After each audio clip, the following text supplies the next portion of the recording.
Anong letter sa alphabet ang may maraming tubig?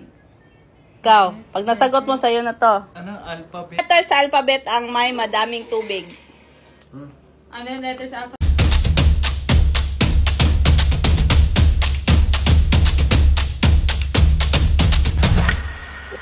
Sabi na. Pag nasagot mo yung tanong ko sa'yo na to.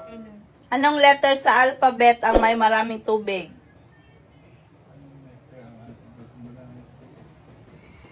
Ikaw, pag nasagot mo sa'yo na to. Anong alphabet? Anong letter C. sa alphabet? C! Ayun, tubag unta. C! Dapat di, tama, dapat. Tinuturuan niya ako guys na hindi ko daw sagutin. Kasi nasagot ko.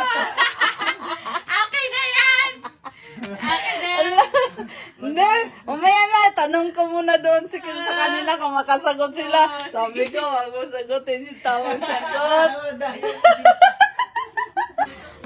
Ito may tanong ako. Kung sino makasagot, sa kanya to 1,000. Anong yan ta? Wait lang. Anong letter sa alphabet ang may madaming tubig? Ano yung letter sa alphabet ang? May madaming tubig. W, water. Tama ba? Sa'yo? Tubig. Oh, anong letter sa alphabet ang may madaming tubig? C. Bakit? B. C! B. C, okay. Pinag-isipan ko talaga yun. Give me. Lo, Akin na yung 1K.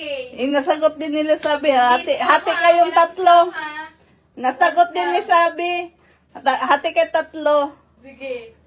Hati kayong dalawa ni sabi. Oh, akin na. Bigyan mo Kambal na sila. Maya, di mo Bibigyan ko bigay. yun. Akin na.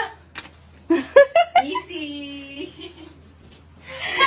Lo, kay sabi yan. Siya una nakasagot. Ba't ka pa nagtanong dito kung ang... Wala, tinry ko lang kung bobo ka.